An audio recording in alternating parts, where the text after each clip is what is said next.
राजधानी दिल्ली के कंझावला में आज से 1 साल पहले जगदाचार्य श्री गौरी शंकराचार्य जी द्वारा श्री पशुपति अखाड़े का भव्य शिलान्यास किया गया था, जिसमें दिल्ली से लेकर कई राज्यों के साधु संत महामंडलेश्वर आदि उपस्थित हुए।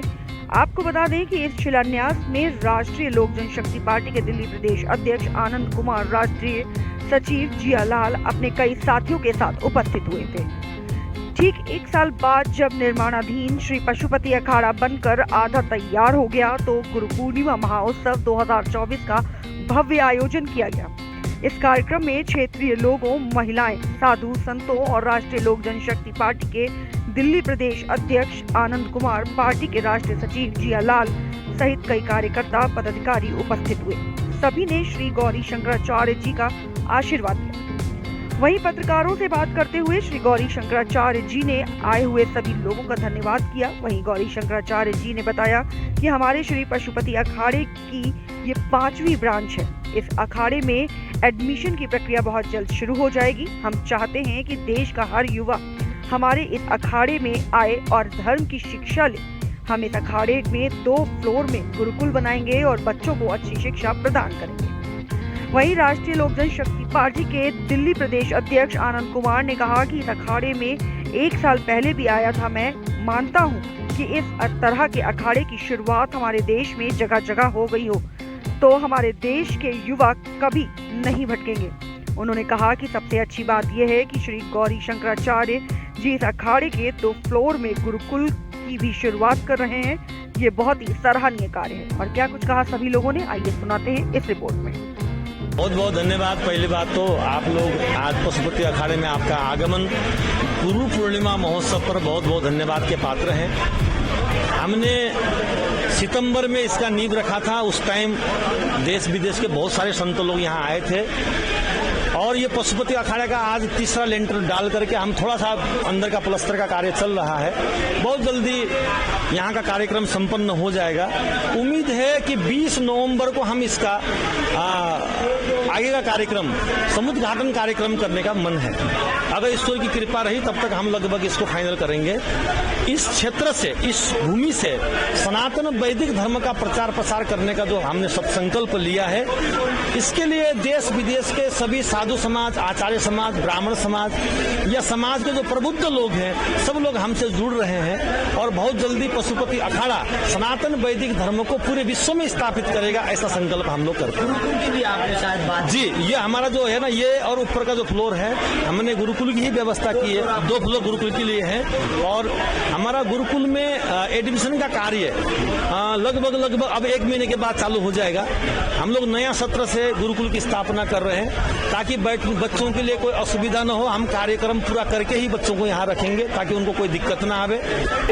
हम पहले 1 साल पहले यहाँ पर पशुपति अखाड़े का भूमि पूजन करने के लिए यहाँ पर हम लोग आए थे और हमारे सभी लोग यहाँ पर एकत्रित थे और आज हमें दोबारा यहाँ पर आने का मौका मिला, जिसमें सभी संत महात्मा यहाँ पर मौजूद हैं और मैं सभी लोगों, संत महात्माओं को भी धन्यवाद करता हूँ। और हम लोगों का, हमने भी कई बार संत महात्माओं को दिल्ली बुलाया, पर हमारे मंत्री, राष्ट्रीय मंत्री हमारे जो हैं पशुपति पारस जी, जो कि पार्टी के राष्ट्रीय अध्यक्ष हैं और वो फूड प्रोसेस मंत्री थे जिनका नाम पशुपति पारस जी था।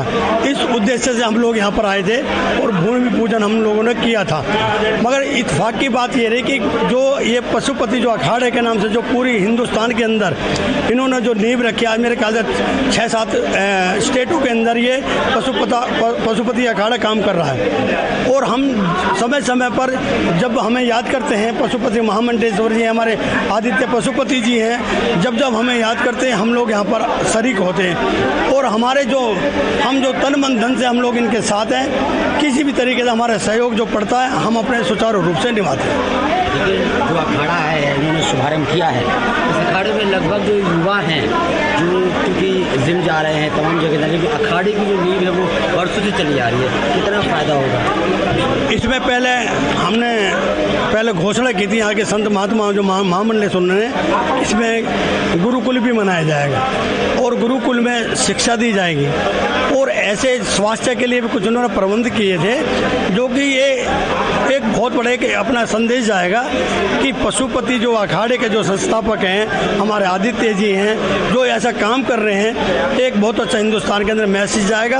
और हम समझते हैं हिंदुस्तान के अंदर ये पशुपति अखाड़े जो समिति जो काम कर रही है इसी तरह से सुचारू रूप से चलती रहेगी। सबसे अच्छी बात ये रही आपको कि आपके पूर्व केंद्रीय मंत्री और राष्ट्रीय अध्यक्ष, उनका भी नाम पशुपति पारस है, जैसा खेड़े का नाम पशुपति पारस पशुपति के नाम से रखा हुआ है, तो ये ज़्यादा सराहनीय है। नहीं, दिल्ली के अंदर हमारा जो प्रोग्राम हुआ था, हमने एक पार्टी का भी प्रोग्राम रखा था जिसमें यहाँ के महामंडलेश्वर जी, आदित्य पशुपति जी और यहाँ के तमाम संत महात्मा वहाँ पहुँचे थे, जो कि हमारे पशुपति पारस जी ने सबको आदर सम्मान किया था, सबको शुभकामनाएं दी थी।